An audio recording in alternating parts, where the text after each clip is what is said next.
Hello everyone, today we make one of the most important videos probably in the history of Schwerpunkt, the one on the origins of the battle cry Montjoie, Saint-Denis.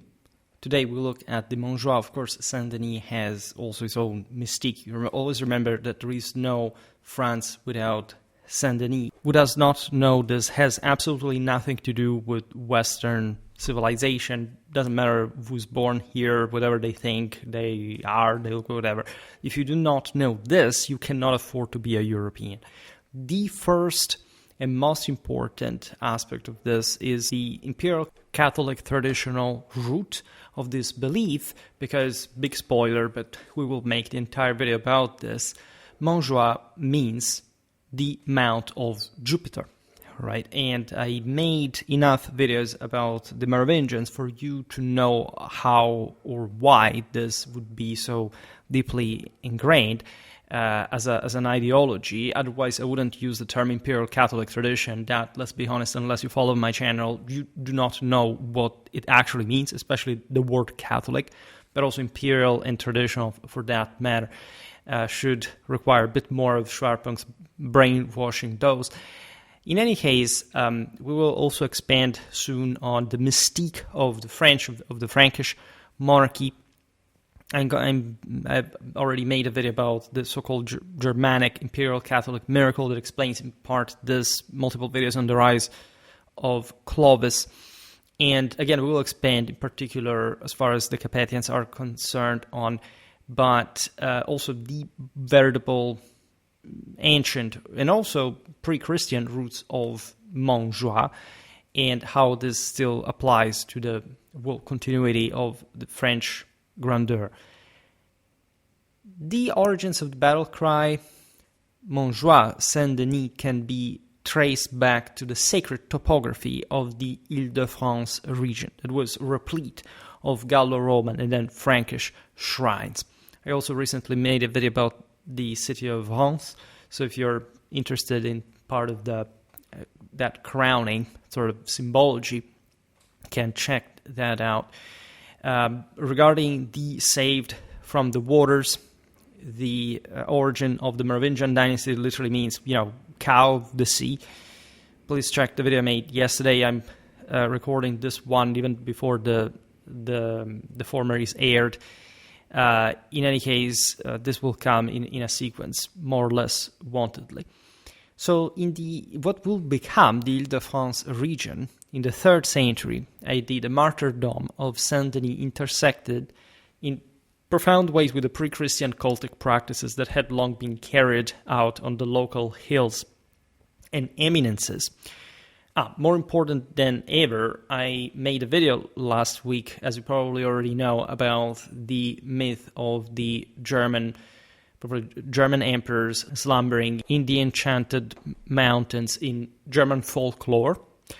Montjoie is the same identical freaking thing, right? Just as much as it can be for Jupiter Capitolinus, Alba Longa, and all the great sort of Olympian symbolism revolving around probably the historical, sort of hyperboreal, so to say, sea of the divine ancestors. It's not a surprise, though, that certain specific continuities intersect the entire chronology here.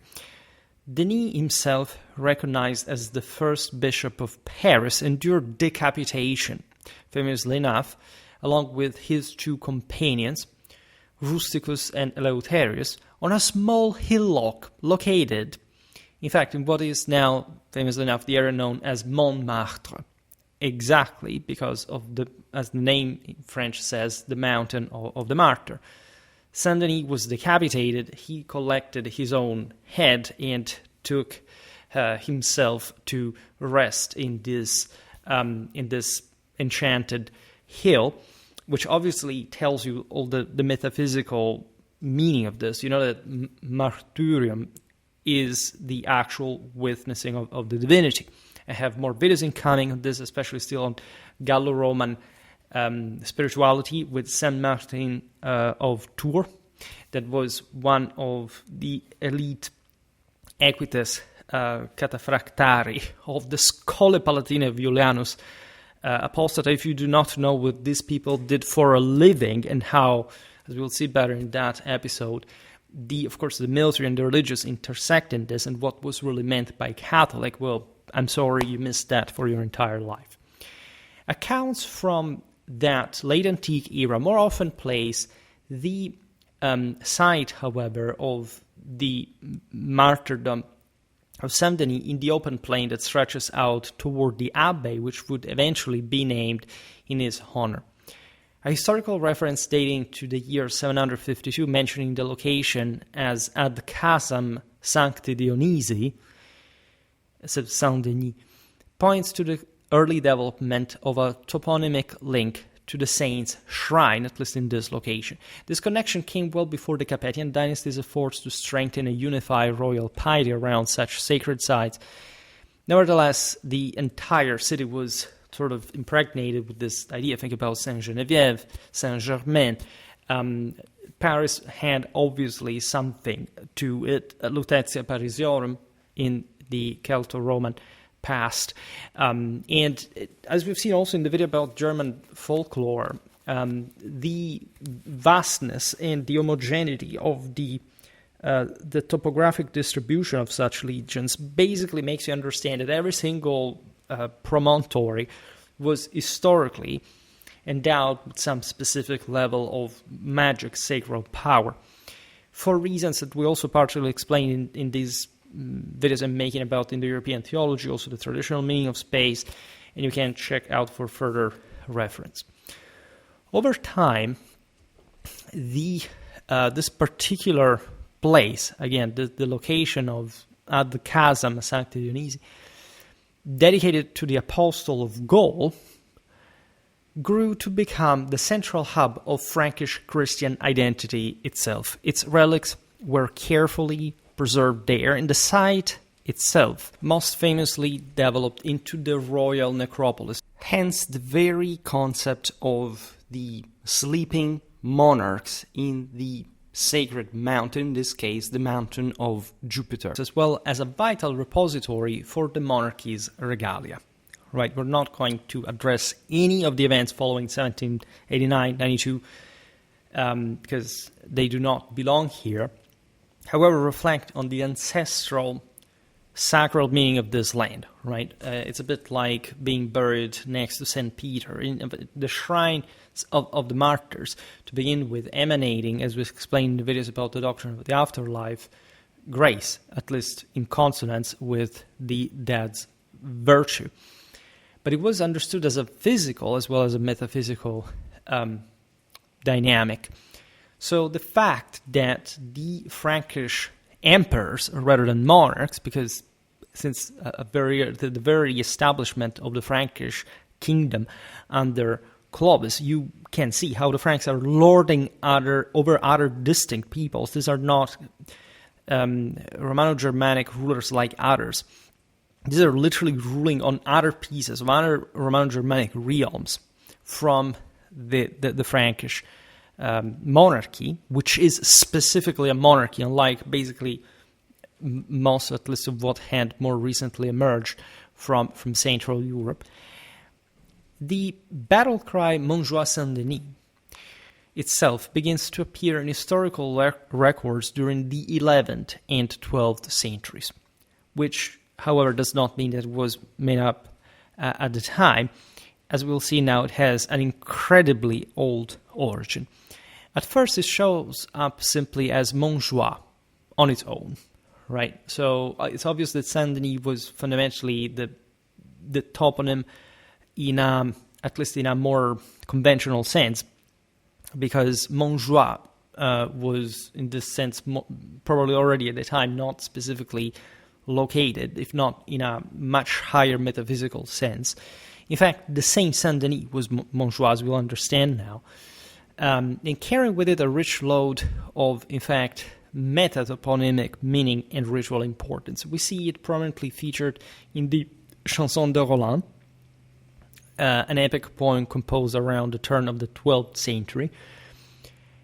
In this work, the anonymous author offers explicit explanations of the word on two separate occasions. He connects it directly to Charlemagne's famous sword, joyeuse, that eventually will become joyeuse, and so it's another thing, but here we're looking at probably the root words that we can document in these texts, and portrays it as a powerful rallying call used by the emperor's forces. I made some videos explaining the sacred magical meaning of Irano-Germanic swordmanship tradition, so metallurgy, etc., and you know that the sword, just like in the same chanson de Roland with the Durandal, just like in the Arthurian Celtic legend with Excalibur, is the alter ego of the warrior, right? That's why Roland cries, thinking about his own sword being left alone, not his woman, while he's about to die. And it breaks that rule. And the shout Montjoie rings out like the emperor's personal ensign in this case, which would have not, again, happened the day before. This was evidently not just shrouded in the Carolingian tradition, but evidently having a much more archaic meaning, serving as a guiding beacon for the entire faithful host in the heat of battle. Right, so Montjoie is already there, and that will decipher its meaning, or at least how do we know that this is the mount of Jupiter, and so the Olympus, the capital. The surviving manuscripts of the Chanson de Roland show variations in how the word is spelled, such as Montjoie or Montjoie, and in most of them there is no intervocalic T, for example, of the mount, Mont. As we will see now in the Frankish influence and already Gallo-Roman version of Latin, in vernacular phonetics changes a bit in this Romance language in langue de ville.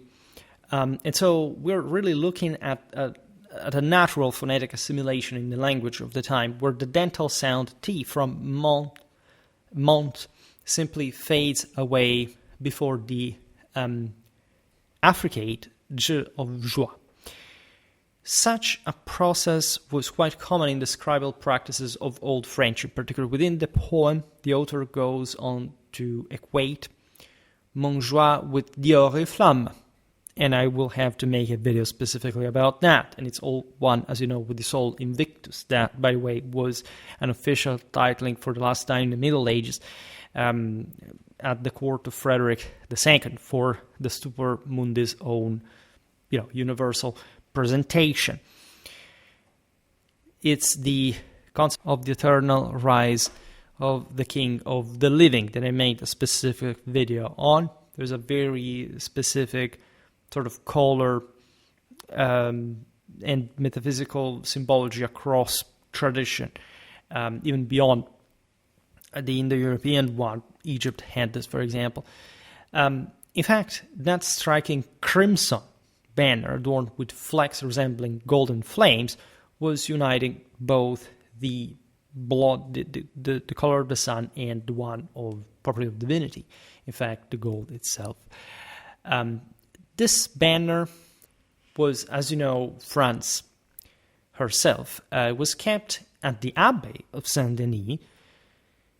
I would like to stress that was the feudal lord of the French kings. Literally, this was similar to the Patrimonium Sancti Petri thing. This place, with its ecclesiastical immunity and privileges, was considered in the best monastic tradition, which has the same etymology of universal, essentially in Catholic, in conceptual sense, was just a reflection of heaven on earth. And the Montjoie, of course, immediately sort of points to that as the Olympus. And we'll understand now how or why, because it will end up, as was hinting at before, showing up that the banner itself was essentially moving an entire mountain that manifested at the host with the king at the top of that. And that was the Mount of Jupiter.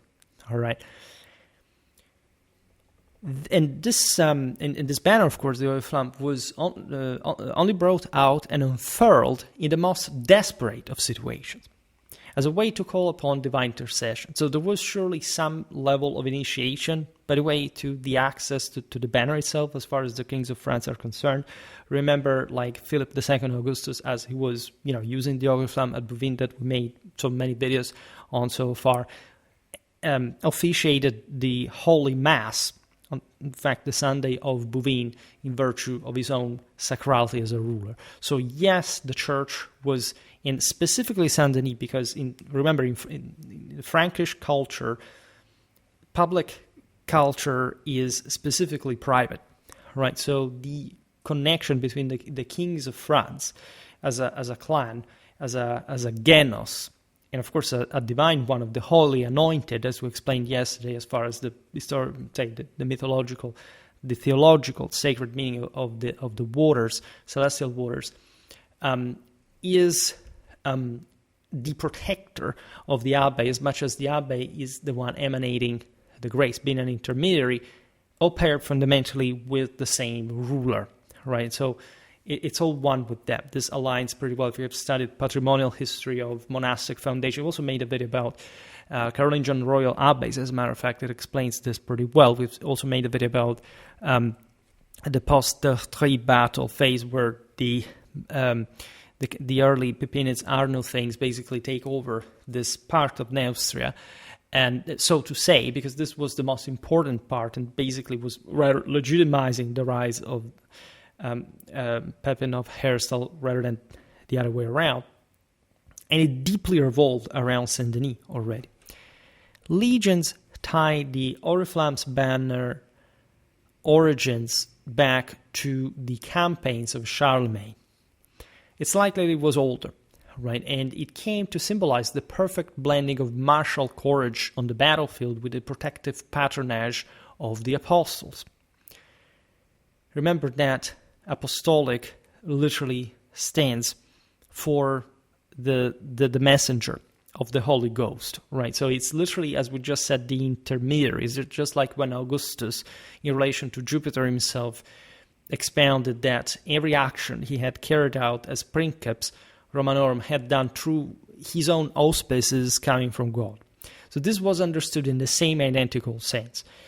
In this role, Saint-Denis stood as the guardian of the realm, shielding it specifically from the threats posed by infidel invaders that, obviously, especially in the early Carolingian era with the Battle of Tours/Poitiers, of course, had an increasingly important meaning, also in a moment in which the Islamic invasions, in fact, had a bit informed the world, especially Mediterranean, as far as religious clashes were concerned. When we turn to the etymological inquiry into the word, into the linguistics of Montjoie, we uncover a truly layered inheritance that begins with forms from Vulgate Latin, which already tells us, by the way, that it was an incredibly old concept, and also an equally specifically heavy one, to essentially establish the epicenter of the entire Frankish and French imperial mystique. These forms were flexible enough to carry both pre-Christian connotations and, of course, later Christianized meanings. And we know this pretty well in the sense that, of course, Catholicism straddles this entire view. The predominant understanding among scholars is clearly articulated by Littré, for example, in his analysis of Mont et Joie, aligns the term with Mons Gaudi or Montem Gaudium. There is, in fact, some historical criticism about this. Some scholars didn't think that this was the Mount of Jupiter. Today, we actually do, but there are still people who believe otherwise. In any case, the aforementioned etymology suggests a meaning like Mount of Joy or a hill of exultation of some sort, which is also, in fact, a thing, right, in some Christian toponym. I live in, for example, pretty close to a place called like that. In any case, according to this interpretation, the word started as a toponym referring to an elevation close to Saint-Denis. the spot from which pilgrims would first catch sight of the abbey. It evoked the kind of joyful ascent described in the Psalms, a spiritual climb toward holy destination. So there is something to it in a general sense, but it's not convincing. Littrè's breakdown of the term has been echoed and supported by other scholars, as we were just saying, such as Clédat, Hatzfeld, Hermes, Tether, Huguet, Godefroy, Tobler, Lommatch. They all treated it as a compound noun, in which mon functions as the masculine subject, while joie serves as an attributive complement, that is to say, a genitive. This creates a sequence that fits well, at least with the typical syntax found in Romance languages.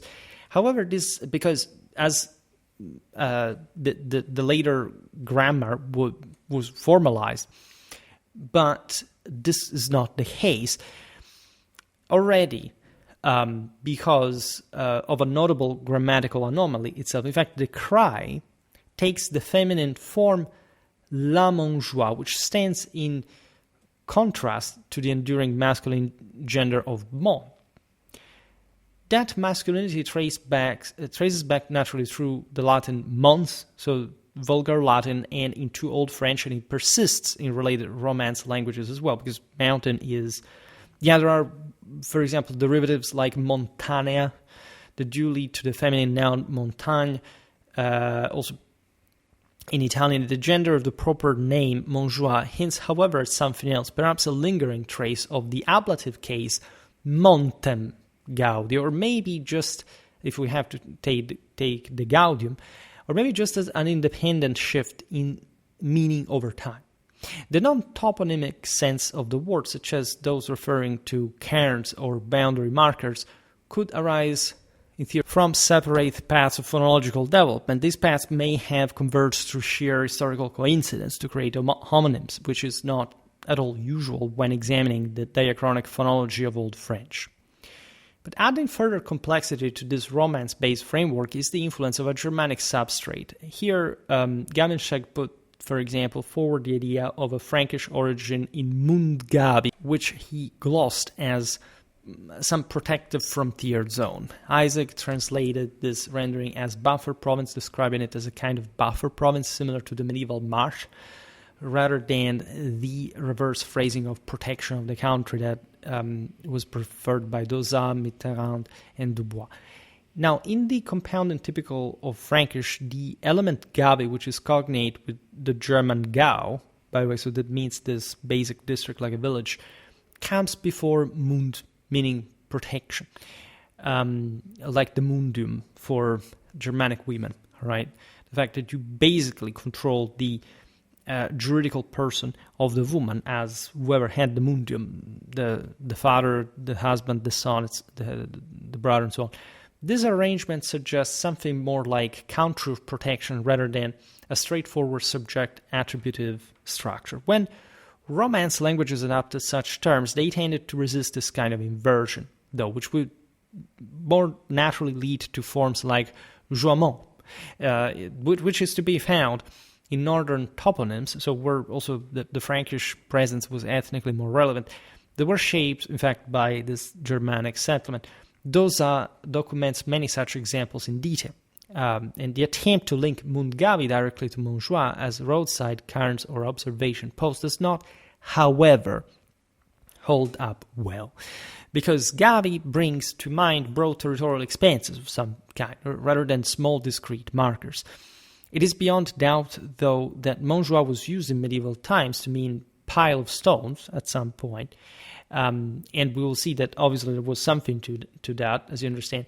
It took a feminine form in that usage, at least.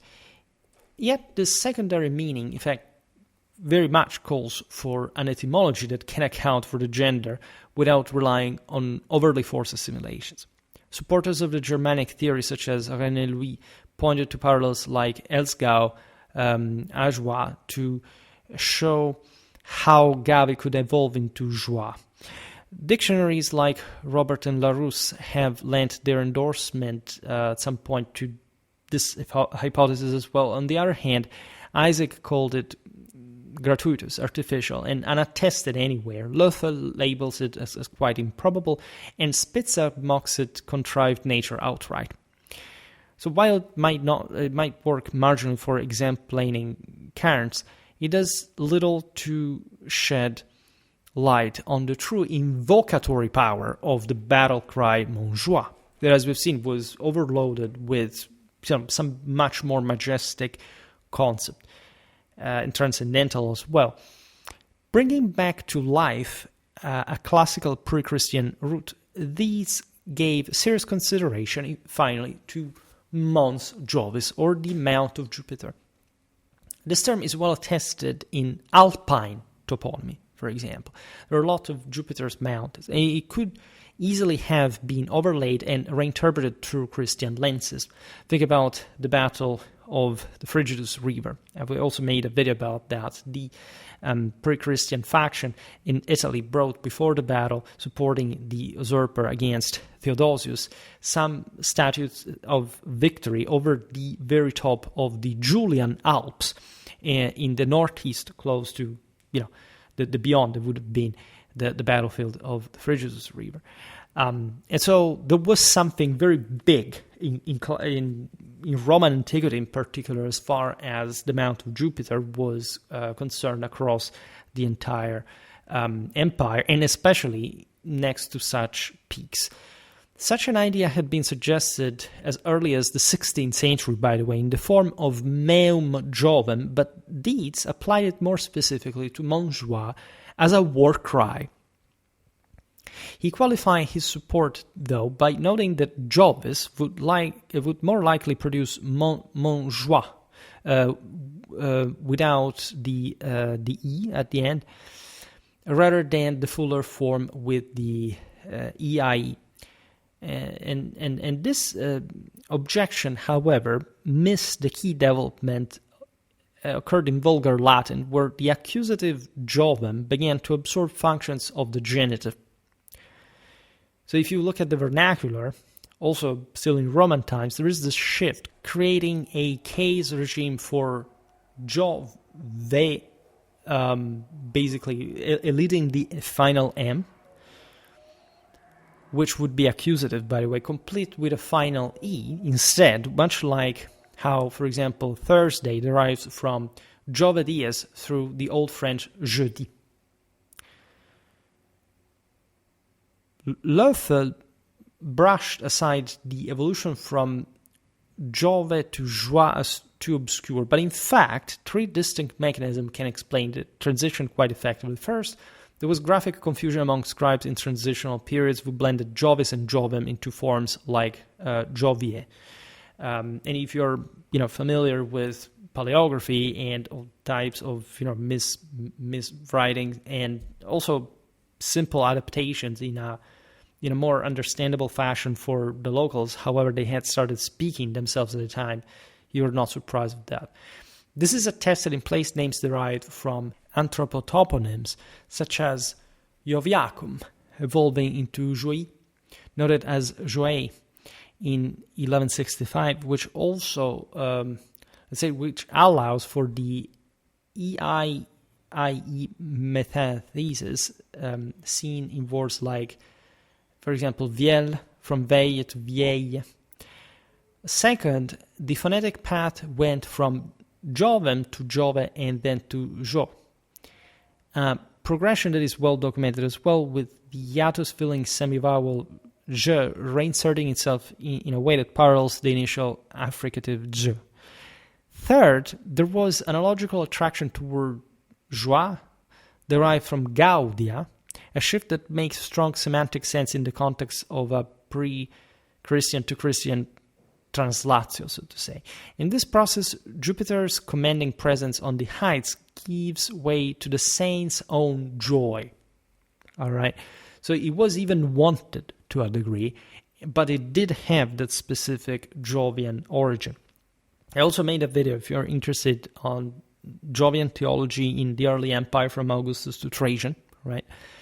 The combination of these causes, graphic, phonetic, and analogical, so both linguistic and sort of ideological, if you want, greatly strengthens the case for the Mount of Jupiter because, say, particularly when we consider the deep semantic resonance, the god of thunder notes serves as a fitting precursor to a martyr's role as a protective guardian.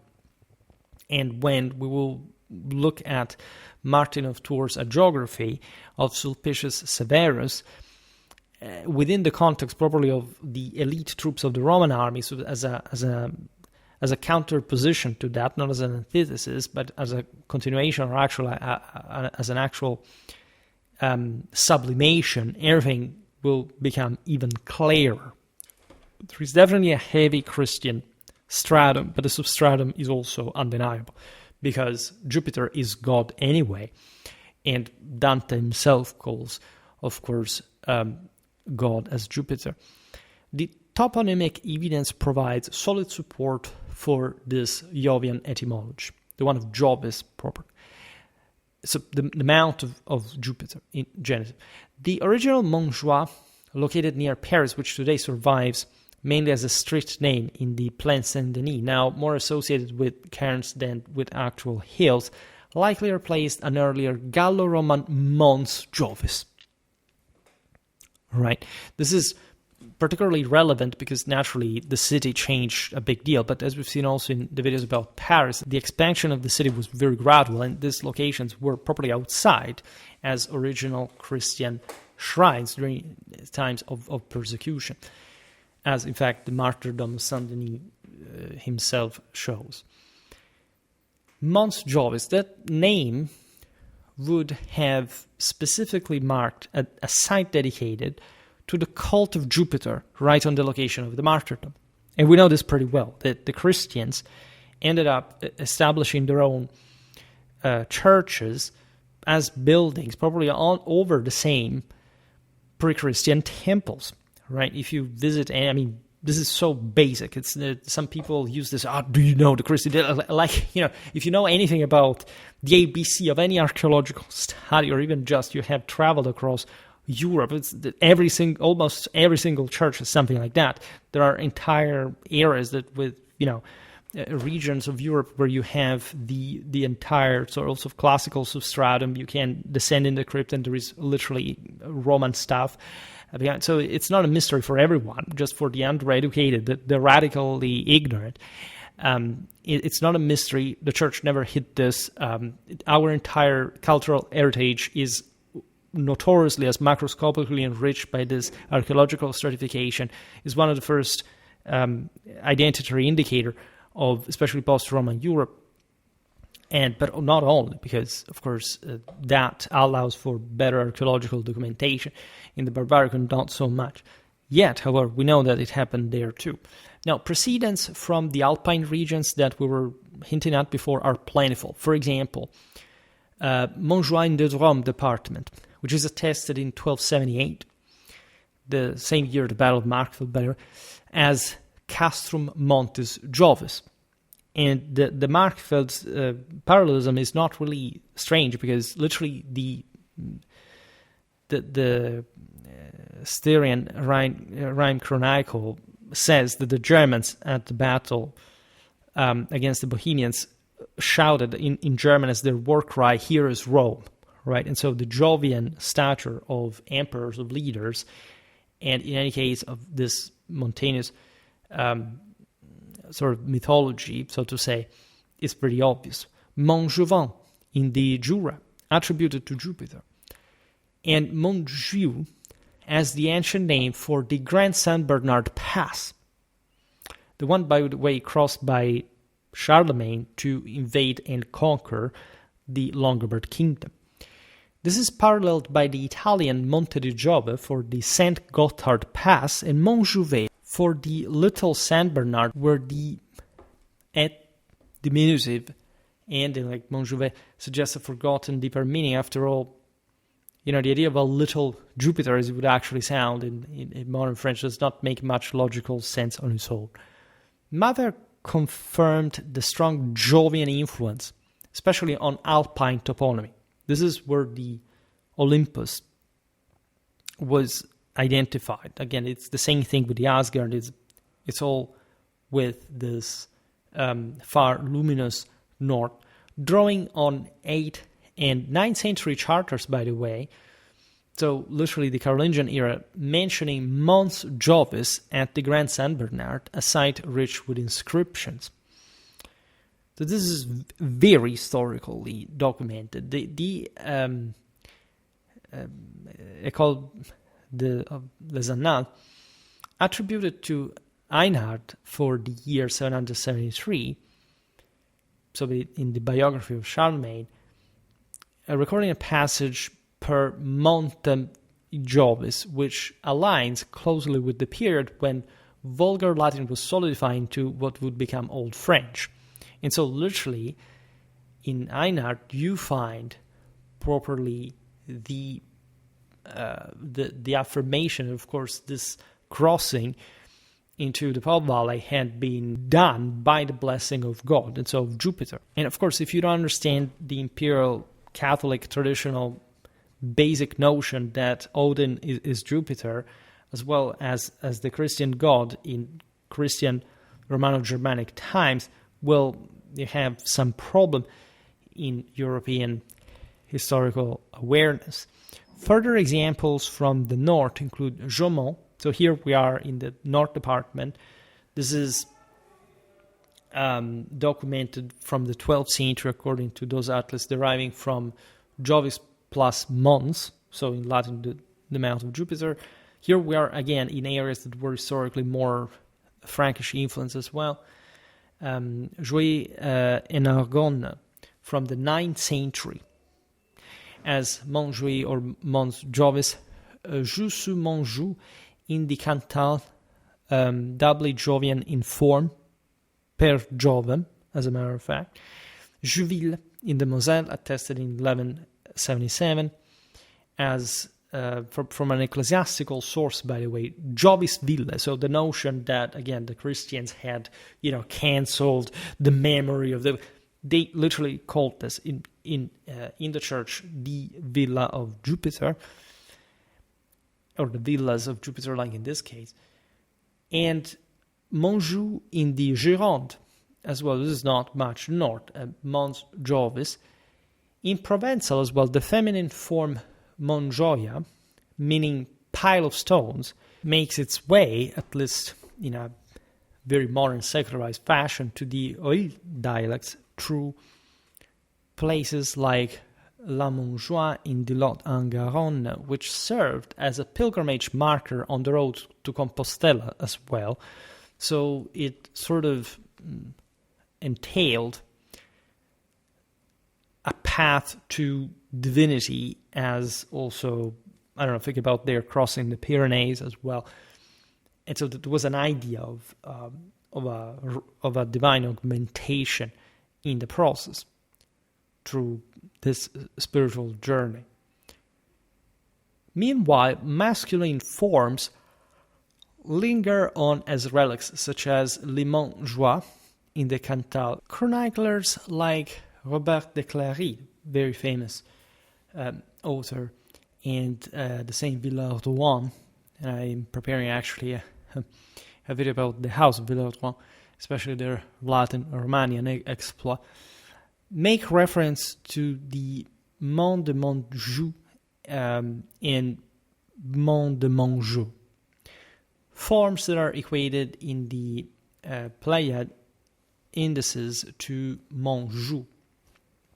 Certain transitional forms help to complete and seal this chain of development. Montjoie, which remains etymologically uncertain according to Dozat and Rostaing, in the Song of the Albigensian Crusade, in variation the Chanson de la Croisade Albégeoise, in variations like Montjoie, Montjoie, and most crucially, Montjoie. Here, okay, they're all different ways. We're getting to the point. Don't worry. These are relative details. And what is important in the latter aspect, because it's spelled Jois, and the S clearly evokes the genitive of Jovis, coming before the later paragogic additions seen in endings like Montjoie's X or Montjoie's S. A Germanic chronicler from 12 1111 renders the term as Mons Gaudi, but Guillaume de Tudel, an eyewitness Provençal narrator of the Navarrese origin, who blended Oil and Oc forms in his dialect, gives priority to Montjoie. I'm just spelling it, making it, pronouncing it the way it's more like written, capitalizing it as a proper name and mixing in French elements from his background as well.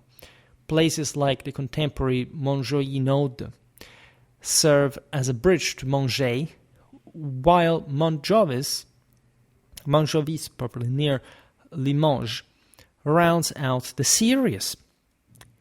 Even in non-toponymic uses, such as the adverbial Montjoie appearing in the same chanson de la Croisade, with great joy drawing from the ablative Montegaudie, we can see an illustration of the Romance language's interchangeability between Gaudii and Jovis. This involves both graphic and phonetic processes that mirror the osmosis between Oil forms like Montjoie and Montjoie. In the end, certain French Montjoie clearly derive from Mons Jovis. And again, there are multiple Montjoies, and that's why we're saying it like that. These were literally altars situated on high ground. We're properly told of castles of the mountain of Jupiter. It's like the Asgard palace, right? The Capitoline rock. This is a deep concept, as you understand. Consider this, like think about Brennus' sack of Rome. Likely did not even sack Rome, nor arrive to threaten its citadel, but that in the myth of the G's of Capitol, of Juno, Capitol Hill, were repelled. And this was to essentially uniformly spread all over Gaul later. And this is also truly what Domitianus was claiming when he said you made of a city what before was the world. But only because, of course, this was a very well-known Catholic belief. All the Gallo, the Celts in Gaul had their own little mound of the Godfather, so to say. So it was easy just to apply this. Mons Jovis altars, by the way, so properly religious sites, not merely symbolical ones. Over time, these were folk etymologized into Mons Gaudi under Christian influences, as we explained, conceptually, right? But the root is evident. The hill, also because why should there have been, by the way, this distribution of Mons Gaudi otherwise, right? The hill near Saint-Denis, before the martyrdom took place there, almost certainly bore this name as well. It evolved phonologically into Montjoie through the Francien dialect and lived on in the battlecry Montjoie Saint-Denis, even as the site gave way to hagiographic rebaptism. The original masculine form faded from Parisian toponymy, which only added to the ongoing etymological uncertainties we just illustrated. Again, let's stress it, the concept of Mount of Joy, even though it has entered our language and toponymy, is not connected with any specific Christian, biblical episode or something like that. It's just like a concept that fits well with the broader idea of joy for spiritual reasons, but it evidently, given the strong topographic, toponomastic background, with properly Jupiter, the Mount of Jupiter. Now, when we integrate all these various strata, it becomes clear that the cry Montjoie has its roots in toponymy as well. It invokes what was once a Jovian mount, so an Olympian symbol, now transformed into at least Dionysian one, not quite sort of theologically so, because the Catholic tradition is continued, and especially in a center like the Frankish Empire, serving as a sacred point for mastering forces as well. Hibert Lomes revived the perspective of Orderic Vitalis on meum gaudium, my joy, linking it to the orthography of joyeux without the T and to the medieval masculine form sometimes used for joie. This explains mon as a possessive element. However, the variations across manuscripts weakened this idea. One copy does include the T, and the hagiographic emphasis here tends to prioritize the sword over the banner. As a result, the full amalgamation with Saint-Denis feels like a later addition. Rolfs connected it to the pilgrims' Mons Gaudi at Rama, the first high vantage point offering a view of Jerusalem, but this Crusader-era gloss came well after the time of Roland itself. And so, as we were explaining, it does not stem from a Christian background per se. Arnaud proposed Gaulish origins, like Mant Gauda, path pile, or Mund Galga, protect cross, referring to cairns adorned with crucifixes, suggesting this as pre-Latin markers. Meanwhile, Bouclerc's idea of a hill of the region of Saint-Denis, which cognates Joie to Gau, runs into trouble because Montmartre, Mons Martes argues against a direct link to the martyrdom site even. Right, so this specific superimposition, as you understand, martyr, Mars, Joie, Jupiter, is ubiquitous. It's the measure of, Christians wanting to maintain the local memory of the older belief in its spiritual continuity. Right, this was not just a practical necessity, like saying, okay, well, the people are habituated to go there for their sacred purposes. This is something more. It is probably fully embracing, not canceling, the religious legacy of these sites. Now, especially that, again, they have been transfigured with a Christian lens to the Catholic and still, in fact, constitutively metaphysical sacrality of the places. It was under the Capetians that Montjoie, however, truly took shape as the royal cri de guerre, or battle cry, and by the 12th century, it had expanded into the full form Montjoie Saint-Denis, which is also fairly early time, if you think about it. And as far as we can document, by the way, which is always, especially in these times, like much that it could have been orally transmitted, chronologically wise, Louis VI, the Fat, made a video about his reign, the mobilization struggles of the Western Frankish kingdom at the time, was the first king known to bear the oriflamme into battle. We are in 1124 against Soissons, and so this played a key role in formalizing its use. I literally also made a video about Louis VI and Soissons commune per se. So we have the whole package there. We don't talk about the oriflamme, but it gives you a dimension of the both military and social context of the era. Also the relations with the church, as a matter of fact. The crowning of Louis from the period 1131-1137, which is a source, the couronnement de Louis, provides attestation of the complete phrase Montjoie Saint-Denis, and it was likely arranged through the efforts of Abbot Suger, the godfather of French Gothic cathedrals, as a matter of fact, in one of the moment of most traumatically prorompant expansion of the Capetian monarchy. He worked to Christianize the more heroic standalone Montjoie into a direct invocation of France's patron saint. As both a royal biographer and a liturgist, Suger worked to elevate Saint-Denis into a symbol of the necropolis and the very essence of regnal power. This is a moment of great institutional consolidation.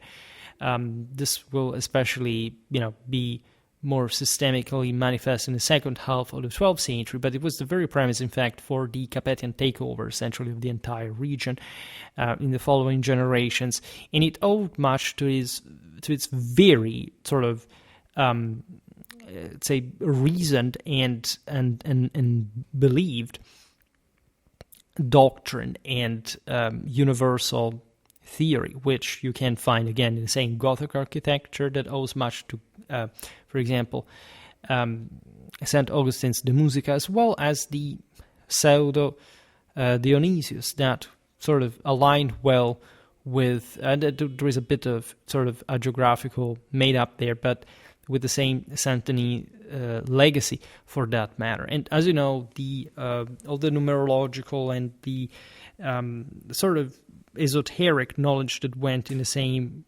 cathedral's construction and so on, it was all one with the symbol of this great spring of grace that is nothing else but the Holy Ghost and the Imperium itself as a sacrum imperium of holy anointed rulers like the Capetian once were.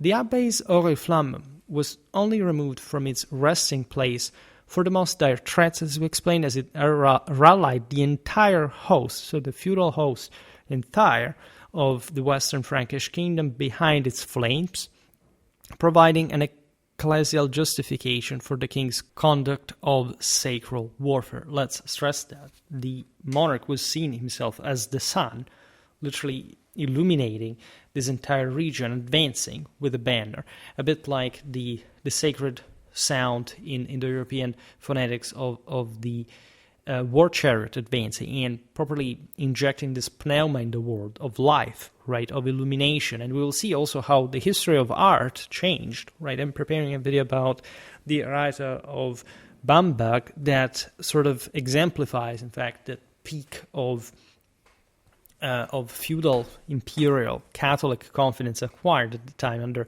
Frederick II we mentioned before. Quentel pointed to the Battle of Bouvines in 1214 fought under Philip Augustus as a likely early instance of Montjoie Saint-Denis' prominent use as a battle cry. Again, likely that there was something much more ancient that we can't see, and it's likely that Montjoie was already a big deal, and it's not like we know, I don't know, what knights believed their practices at this point. So we know that there was a lot going on behind the scenes. It was esoteric, was Catholic in nature. It dated to the Imperial tradition, also probably of Roman times, of broader Indo-European background, and it was all about the same concept of self-sacrifice in holy combat through the sort of blind faith in the sacred ruler that identified as the divine as well. And when you have a banner that emerges properly as the Mount of Jupiter, as the Olympus itself, like you have there something much bigger than anything else. It's a bit like the same Arthurian legend of the Lohengrin, of the Knight of the Swan, that is connected with the heights, that is connected with the Hyperborean, the castle Montsalvat. And so this sort of ordering force that descends from the divine, from the perennial nature informing the world.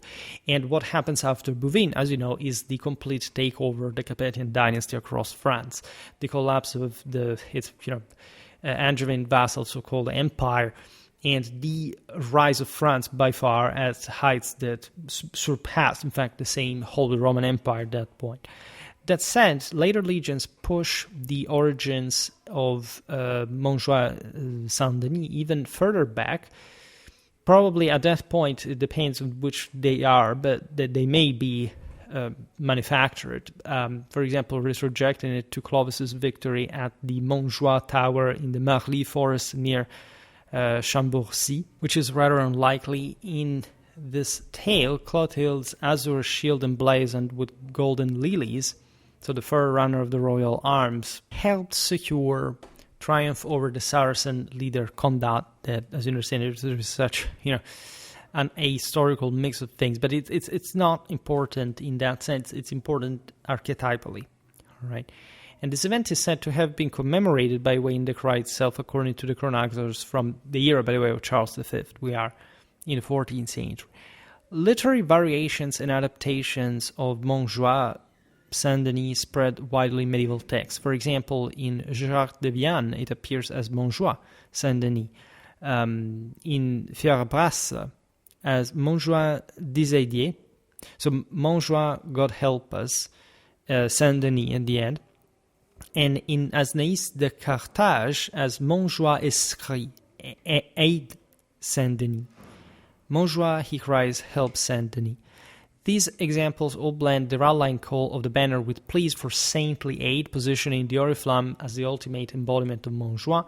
However, they're pretty late. They're also sort of, generally speaking, shrouded in some sort of more modernly and paradoxically secular Christian mentality, where also these, say, sources spread from lower backgrounds than before. So as far as the archaic and arcane, as a matter of fact, esoteric knowledge of knightly sort of monastic preparation, as far as literally, like here Saint-Denis literally shows for the kings themselves. It's just like Scipio before leaving for Africa, literally taking his own spiritual auspices from on top of the Mount of Jupiter in the temple of Jupiter Optimus Maximus.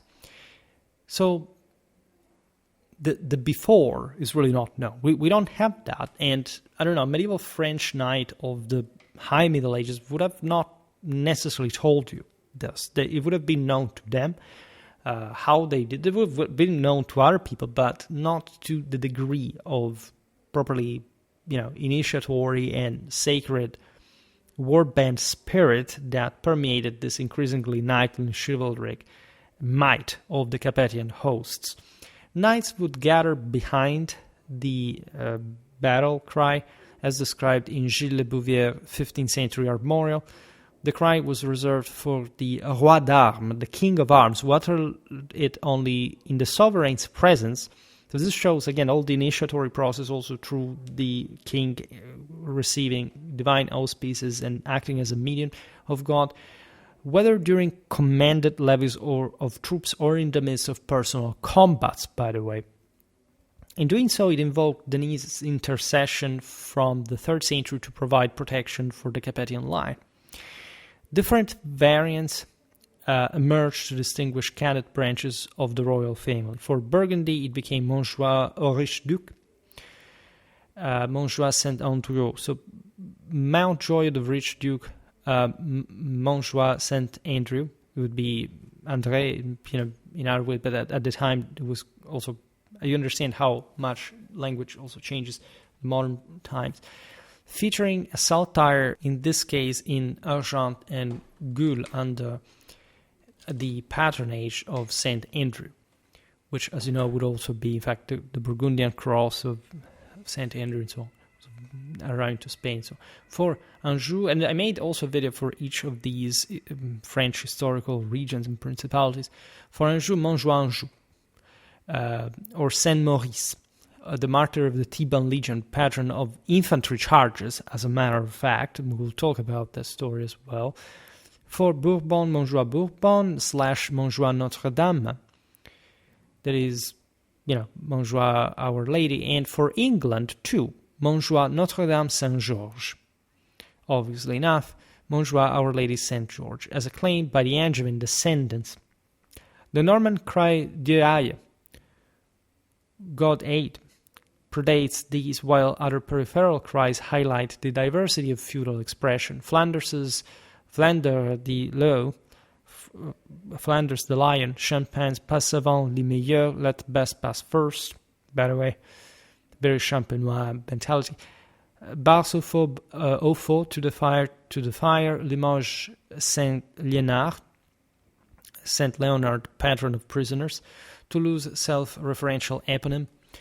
Montmorency's Dieu aide au premier baron chrétien, God aid the first Christian baron, later adopted as a motto. Coucy's Place à la bannière, make way for the banner. Tournons au plus doux, to the thickest of the fray. Montoisons à la rescousse, to the rescue, and echoes from vassal lines like Sureau, Oritz, Damerton, or Vendôme's Chartres. All of these underscore the modular nature of feudal cries, but Montjoie Saint-Denis endures as the foundational, as you understand here, or Ur-cry.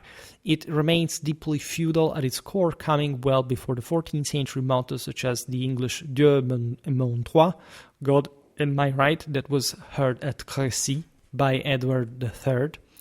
The cry's deployment extended across major crusades and dynastic clashes throughout the medieval period. We made multiple videos about medieval French warfare.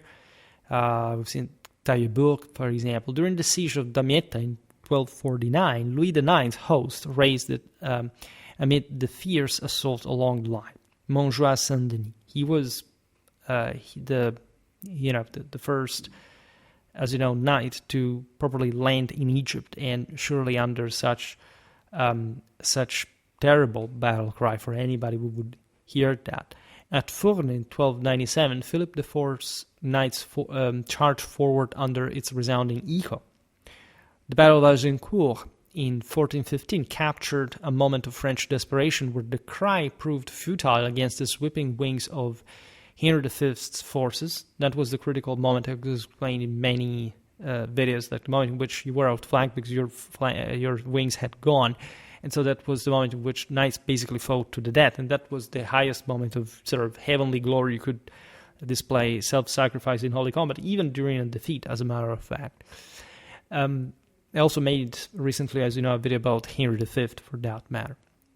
Later victories, such as those at Montargis in 1421 and Pontoise in 1441 under Charles VII, marked turning points against the Lancastrians, with the Oriflamme's flames signaling the promise of French reconquest.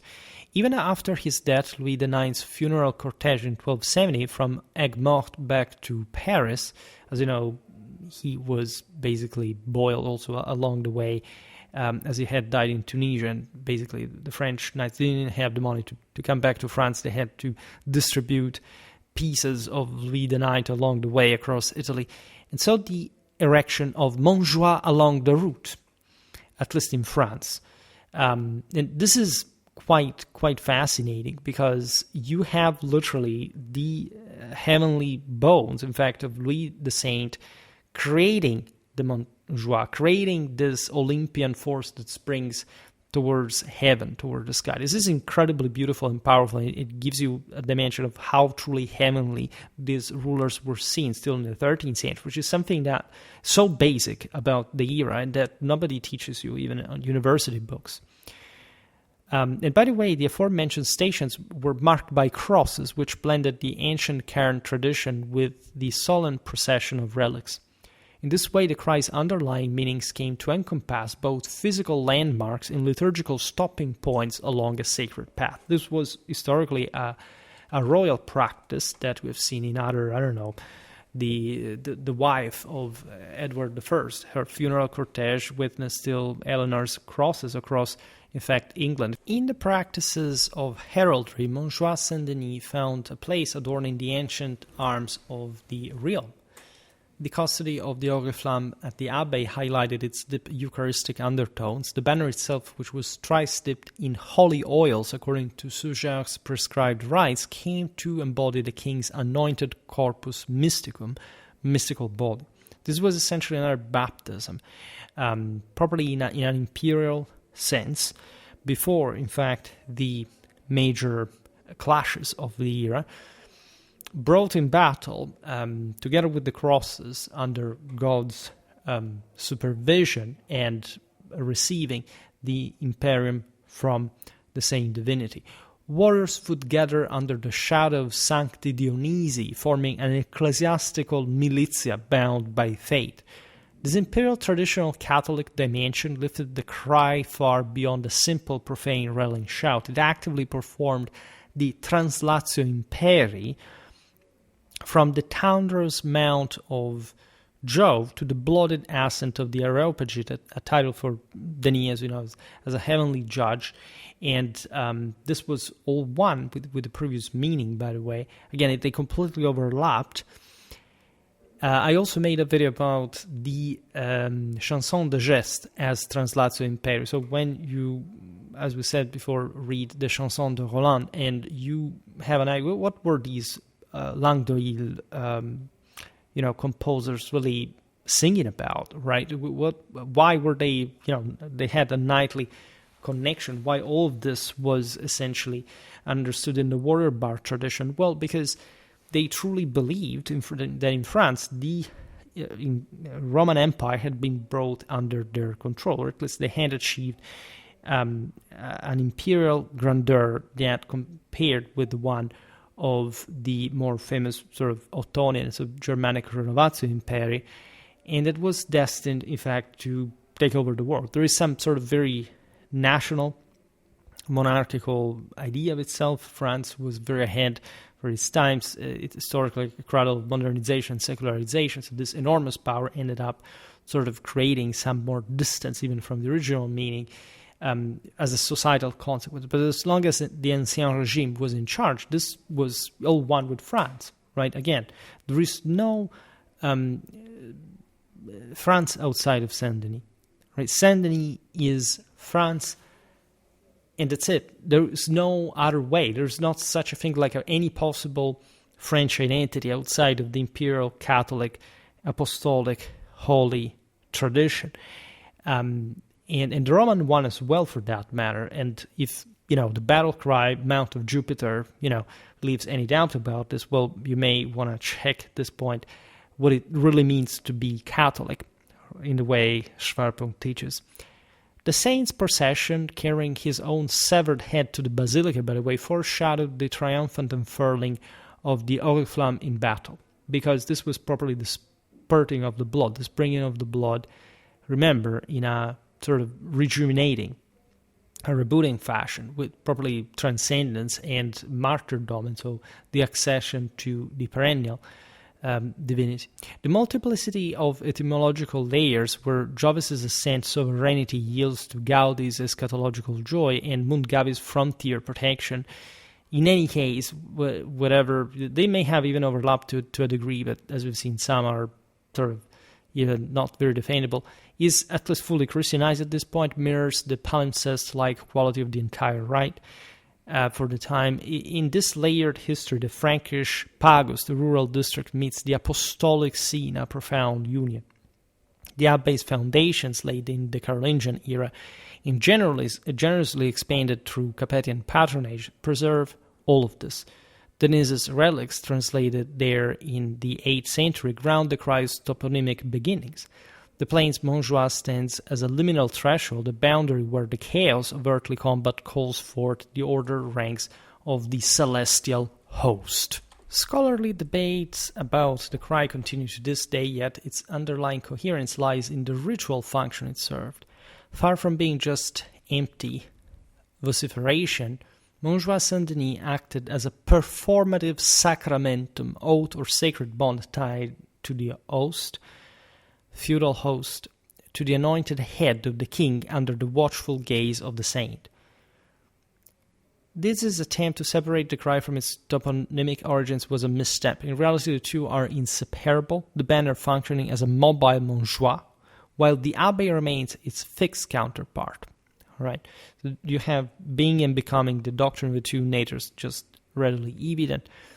This connection sustains the full narrative arc, from Roland's route of the Saracens to the reconquest of the Valois dynasty. It's as if just from heaven, this abbey emanated the imperium capable of extending the French de facto imperial power over the largest and richest part of Europe.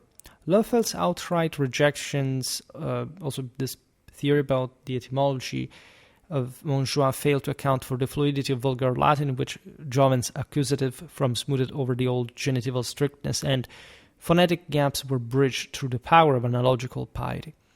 Gamilchek's Montgavi might hold some water for explaining cairns, but it gives way to Jovis when it comes to capturing the majestic Jovian quality of the cry itself. The gloss of protect country simply fades in comparison to the Mons Gaudi's evocation of a pilgrim's exultation, which we have seen also in the video about medieval French travel and pilgrimage, which itself form a palimpsest layer over the imminence of the thunder god. You want to appreciate this aspect, the controller of the waters, of even the chthonic element, with the thunder properly breaking through this and conferring the light, conferring the imperium to the holy anointed. In this way, Montjoie Saint-Denis comes to encapsulate the theocratic framework of the Kingdom of France in its entirety. From Clovis's foundational Merovingian baptistry through Charlemagne's Grand Imperial Adventus, that is the royal entry to the sacral kingship of the Capetians, all of these threads converge upon the Dionysian Mount. The cry itself distills into a single litany the entire confessional journey of Gaul. Spanning from the catacombs of the 3rd century to the chevauchée of the 15th, it calls the host not merely toward earthly glory, but toward the profound joy reserved for the elect and the eternal life won by the fallen in holy combat.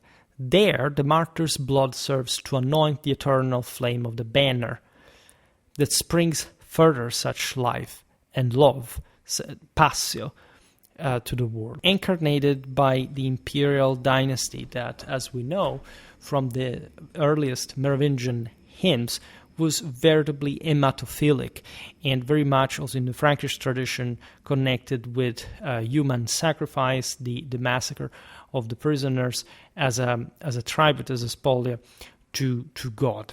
All right.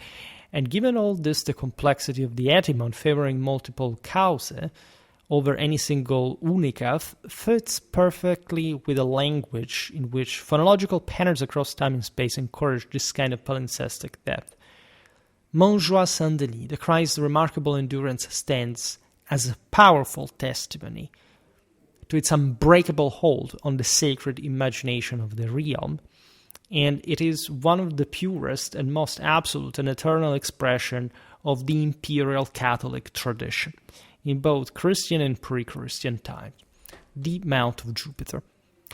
We will see videos of similar topic, say by importance and also interconnection with properly Frankish, also Gallo-Roman spirituality, holy combat. I spoiler a little bit on what is going to come up on the channel, but this is just an entree, so to say. Now, today's video is, of course, very, at least unique in topic, right? There are other videos, and surely this is one topic that deserves multiple ones for that matter. This is just a beginning to say, okay, well, we do know this is the Mount of Jupiter, all right? It's not an invention, it's not made up, it's ascertainable, and although we don't have like 100% the proof there explicitly, it's not like history works by searching for that, right? And people have a veritable trouble thinking that that is the case, right? Because they don't think that there is, something that is more evident beyond any evidence, right? Than, in fact, than God and what these people fought and died for and what they were able to create, right? From Clovis to the Capetians and beyond. So there is something deeply European in this promise, in this Evangelion. And I'm going to expand this series. We started with the medieval slumbering monarchs. We will be looking at sort of very other different stuff. I also made a video that is fairly close to this, that is the Roman Empire presaged by Clovis's victory in Gaul and fulfilled by Charlemagne's triumph in Italy, which you may want to take in consideration. But this is, again, just the beginning. I'm planning to make an awful lot, in particular, about France, about also the monarchic, national monarchic mysticals in England. England has some of the most hidden archetypal meanings in its monarchic tradition, its Catholic tradition, for that matter, for what, for the few that the scarcity has been preserved.